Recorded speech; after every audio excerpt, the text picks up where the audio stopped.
Tervist! Las ma kõigepealt seletan, millest ma antud videos üldse räägin. Teadupärast on eriti tippsportlaste seas end väga laialdaselt ka tavaliste nädalas nii korra 2 või 3 jõusaalis lihastreeningut tegevate inimeste seas levinud komme minna pärast jõutreeningut külma duši alla või siis võtta võimalusel koguni külma vanni ja ideaalvariandis ronida jäätükkide sisse. Ja tehakse seda seepärast, et kuuldavasti aitab see treeningust taastuda. Ja seda kuuldavasti see aitab, ollakse kuuldud siis peamiselt sõpradelt ja sotsiaalmeediast, kus sellist infot üsna agaralt levitatakse. Üldiselt on elu näidanud, et ei ole hea mõte võtta tõe pähe kõike, mida su naabrimutt räägib või mida väidab Insta-konto nimega Hot Gym Chick 028. Ja seepärast ma mõtlesin, et teen su eest natukene töö ära ja vaatan, mida teadus selle teema kohta on leidnud. Enne kui ma hakkasin antud video tarbeks materjali koguma, murdsin ma natukene pead, kuidas nimetada ühe sõnaga seda, kui sa pärast jõutreeningut hüppad jääauku või lähed külma duši alla või lähed jäävanni või minu pärast püherdad lume sees. Ja ma arvan, et kõige paremini võtab selle tegevuse kokku väljend nimega külmakümblus. Ja ausalt öeldes ma olen väga rahul, sest see väljend kõlab tõesti väga hästi. Nii et kui ma ütlen külmakümblus, siis ma pean silmas kõiki erinevaid viise, kuidas ennast vett või jääd või lund kasutades pärast intensiivset lihastreeningut kiiresti maha jahutada. Ja üks asi veel, millest ma selles videos ei räägi.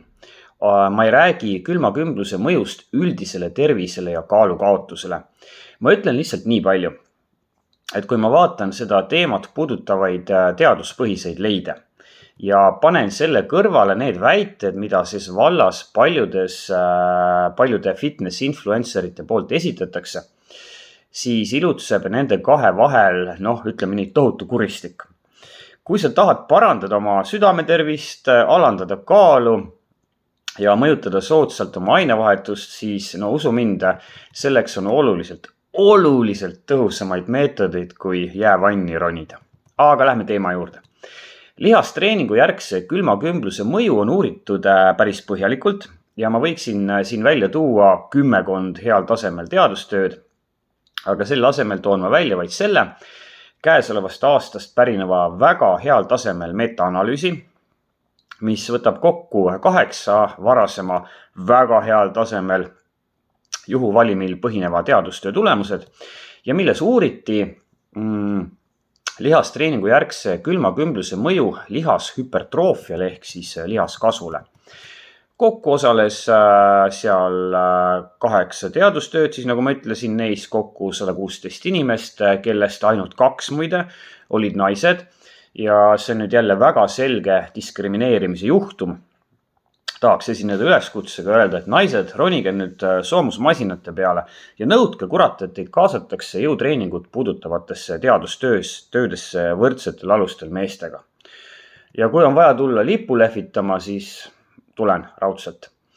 Samas antud juhul ma väga suurt tragöödiat ei näe, sest lihashüpertroofia füsioloogilised ja mehaanilised alused ei sõltu inimese soost.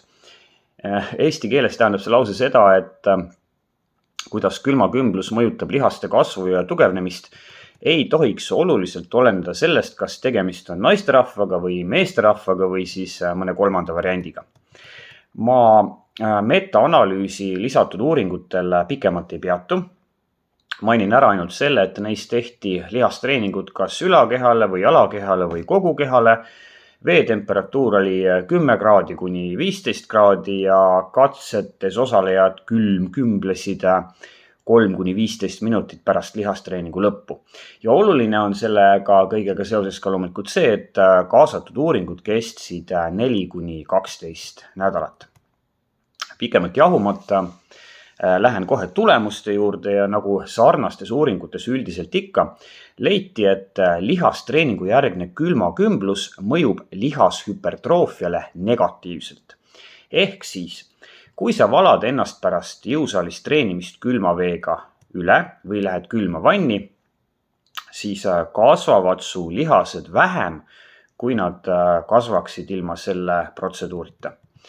Olgu kohe öeldud, et see mõju ei ole väga suur, aga on siiski selgelt mõõdetavalt olemas. Ja loomulikult kehtib siin põhimõte, et kui sa valad ennast külma veega üle iga kord, kui sa jõusaalist tuled, siis see negatiivne tulemus summeerub ja sa kaotad siis rohkem oma potentsiaalsest lihaskasvust.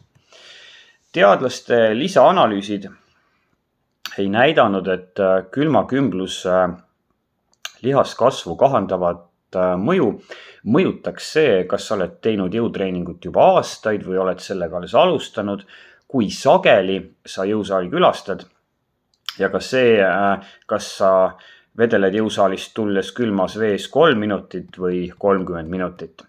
Seda viimast ma muidugi ei soovita üldse. Mitte, et ma esimest soovitaks, aga viimast ma üldse ei soovita. Ja ma tuletan meelde, et antud uuringus vaadeldi ainult seda, kuidas mõjutab külmakümblus lihaskasvu.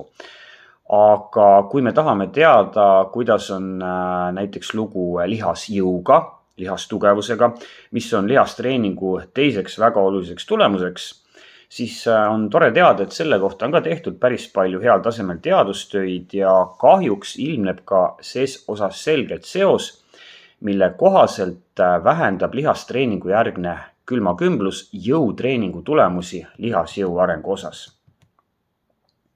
Me võiksime nüüd siia välja tuua erinevaid uuringuid ja nende vahel lõputult tammuda ja keskenduda mingisugustele mõttetutele pisiasjadele, mis lõpuks mitte midagi ei tähenda. Aga las ma ütlen nüüd kohe välja, et meil on teaduspõhiselt põhjust väita, et lihastreeningu järgne külmakümblus vähendab lihastreeningust saadavaid positiivseid tulemusi. Aamen. Kas see tähendab, et külmakümblus pärast sportimist on nii-öelda a priori halb mõte? Seda ma kusjuures ei väida ja seda ma ei saagi väita, sest nagu ikka ei ole maailm nii mustvalge, nagu võiks arvata. Ja see, kas külmakümblus on sinu jaoks sobimatu või sobiv, oleneb sest, mis on sinu treeningu eripära ja eesmärk.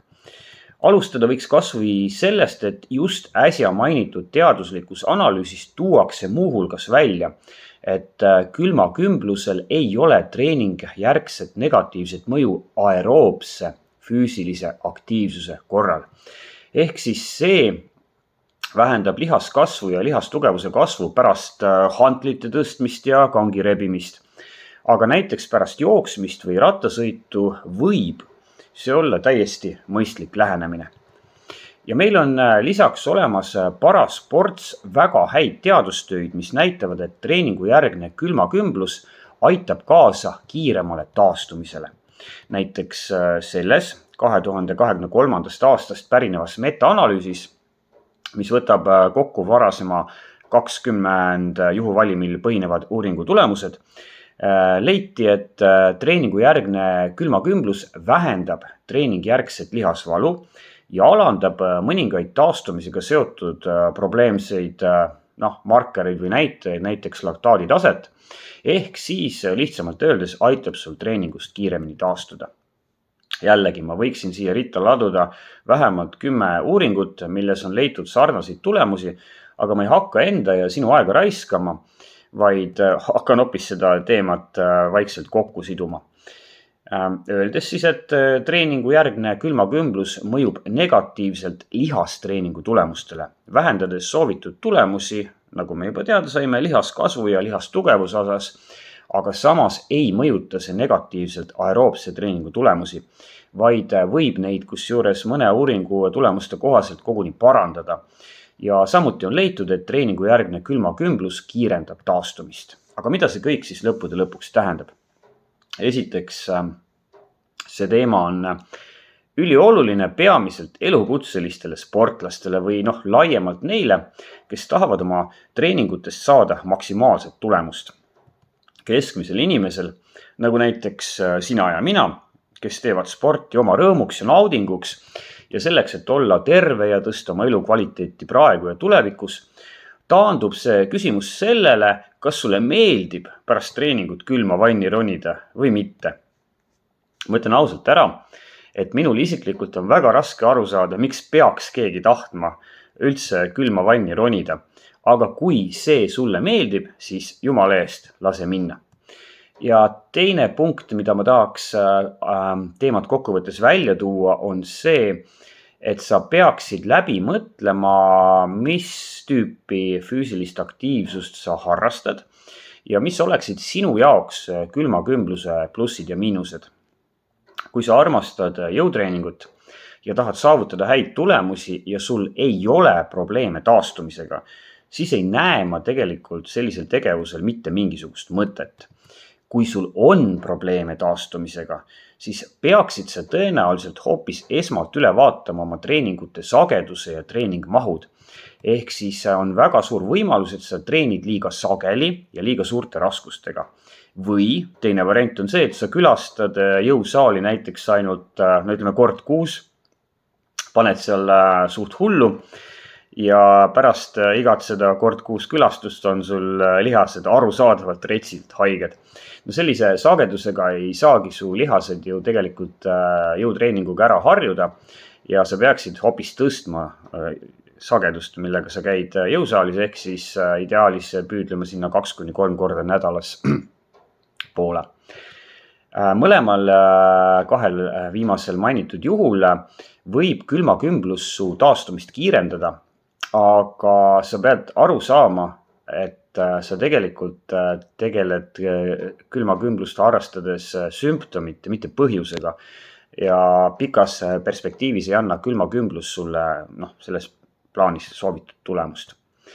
Mina näiteks soovitan sul pärast lihastreeningut minna hoopis sauna.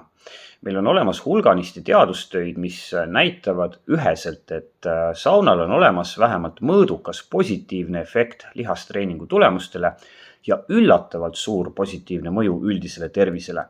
Ma teen sellel teemal tulevikus ka pikema ja põhjalikuma video, sest kindlasti see teema väärib seda.